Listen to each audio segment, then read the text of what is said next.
take the shell or the round, they will place it in a wooden sabot, a cradle. They take tin and they hold it in place.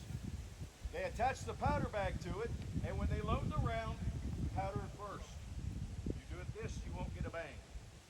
And you'll get a corporal very angry at you. So the solid shots are used to knock things over. They are designed to fire 500 yards to 800 yards. 800 yards being the maximum effective range. The next type of round that they will have is called spherical case shot. It looks like a solid shot, but it's hollow. And it has balls of lead along with black powder in it. You have two primary fuses during this time period. The Borman fuse and paper fuses. Bormans were a little bit more active. They're designed, when they fire, the fuses ignite however many seconds you select, and then it goes boom. Not like you see in the movie. They don't want the round to hit the ground and explode and throw people in the air. I laugh about that, that's sad. They want it to explode right here. That way everything comes down upon them. Those are used from 3 to 200 yards. Now from the mouth of the gun to 200 yards out, we have this. It's called canister, not grape. The Navy's got grape, the Army has canister. This, ladies and gentlemen, is a shotgun shell for artillery. When it's fired, the metal will spread out at 200 yards, 22 feet by 9 feet, with 89% of that metal in the fun zone. 100 yards and less, 11 by 3 with 100% in that area. So yes, canister will blow holes in any attacking infantry line. That's undoubtedly why the 6th Mississippi had such high casualties here. He ran into Captain Waterhouse's battery from Chicago, Illinois, and they were undoubtedly firing canister at them. Any questions on the rounds? Are you excited? Yeah, you look thrilled to death. Let's go over the cannoneers. The first one is the number 1. It's called a sponge rammer because it has a sponge on one end and a rammer on the other. This is the Army. We keep things simple. You'll notice that he put a little bit of water on it, got rid of all the excess, and he went down the gun tube. What's he doing? Cleaning it? He is trying to put out any burning embers that might still be burning in there. Because if they don't, and they introduce a brand new round, it's going to go kaboom when he rams it in. And his arm, along with the implement, is going to go down range. We like our number 1, he's a good guy. We want him to keep his arm. You'll also may have noticed that after he sponged it out, he did that. There's so much noise on this battlefield, a well-trained crew, the only one that gets to talk is the gunner. Everyone else will do hand communication or body language or making noise like that to let you know we're safe to proceed. The next one is our number 2. She's got a rough job. Look at that. She's got her gloves. She waits till the round gets up. She takes the round, she puts it in the cannon, and then she steps up and goes, I'm ready for my next thing. Pretty easy job, right? You want to be a number 2, don't you? Until it doesn't go bang. Then she has to go inside and take this thing called the worm. It's not that horrible dance from the 90s. It has 2 pieces of metal that twist together like pig's tails. It is designed to reach down into the gun tube and grab a hold of that tin and pull the unexploded round out. Slightly dangerous, right? Because just say, you know what, I'm going to go ahead and fire anyway. There goes the number 2. We need a new one. Very dangerous.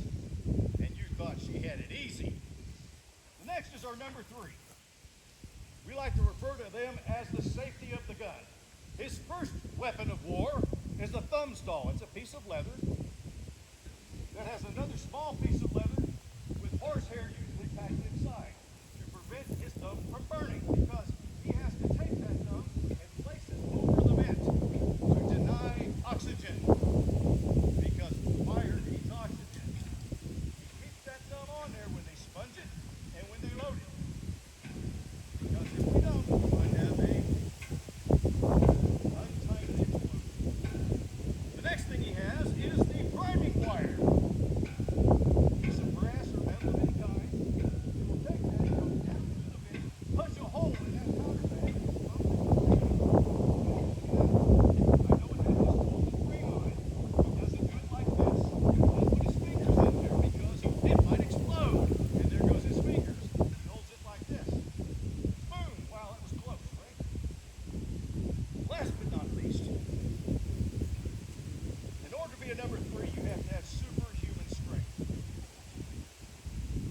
Because he alone can take this 1,200-pound beast and move it left and right, all by his lonesome. Is that not strong or what? No, it's physics, everybody. Majority of the weight is right there over the wheelbase. One person can't lift it up with a trail spike and move it around left and right. But he does work out. The next one is the number 4. And he has a fun job. He plays with the lanyard. He will take it out. It's usually, they're supposed to be 5 foot by regulation. On the end, he will have a friction primer. That has the Philomite mercury that when you pull it, shoots the spark down into that powder bag, causing it to explode and push the round out. The number 3 is also going to step in with him, which you probably saw, and they're looking at each other. And the number 3 places his hand on that gun tube, holding this in place, and they get the tension completely out of the lanyard. And then they nod it to one another. The number 3 steps out, and the number 4 turns around and does a cool pose. Can we see the pose? Oh yeah, look at that. That tells the gunner we're ready to fire. Which leads us to the next guy. The most important, our corporal. The cutter. This is a Haas pendulum sight. He will aim the cannon. Please don't get this mixed up with modern day howitzer and artillery. It is a cannon, much like what we have on our tanks. It is a more direct fire than what you might think. There's a front sight post, here's the rear sight aperture, everybody. We do have howitzers in that time period that get a little bit more loft, but not like what we've got today. And you'll notice that he aims it directly, and he will either depress the gun or elevate the gun using that large screw underneath. Once he gets it aimed, he goes touchdown, and we're all ready. Make sense? All right. He is responsible for training the crew, so that is a very big job. The number 5 is our next contestant, and he has this lovely bag. What do you think? Is it a merce? Is it a purse? No, it's not even a messenger bag. That's a gunner's haversack. It's made of leather. He places the round inside and runs it up to the gun because nobody wants to have an exposed powder bag running around with all that fire on the battlefield because he might disintegrate. A pink mist, and then we have to get a new number 5. And they're expensive. Our last 2, back by the limber, the 6 and 7. 6 and 7. The 6 will listen for the round it's called, pull that out of the ammunition chest, and get it ready to go. If it is a fused round, the number 7 will put a fuse on it, punch it at the seconds that is called for the gunner, and then it goes. If it calls for a time fuse, the number 5 has got to stop next to the gunner and let him make sure that the fuse is set right. It's not because he doesn't trust him. Let's face it, when you're up there on the front lines getting shot at, our minds sometimes take a vacation. Are you ready, gunner? I will turn it back over to him and he will close it out.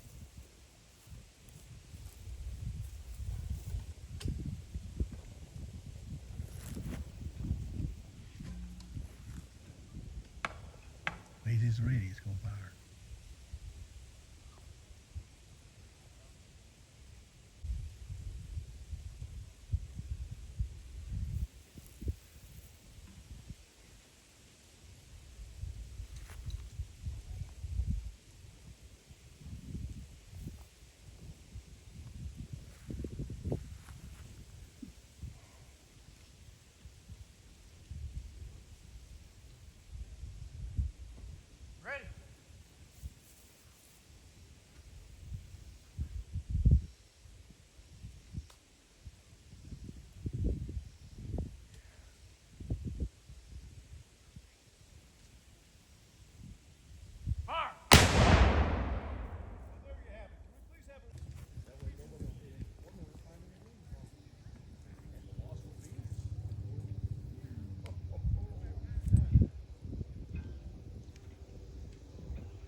other parks, and they do a lot of research on their own time. So as soon as we let you all come up to the cannon, if you got some hard questions, hit them with it. Just none of the why is the sky blue stuff, okay? We're not going to talk about the meaning of life either. Thank y'all for paying attention, and I hope y'all have a wonderful visit.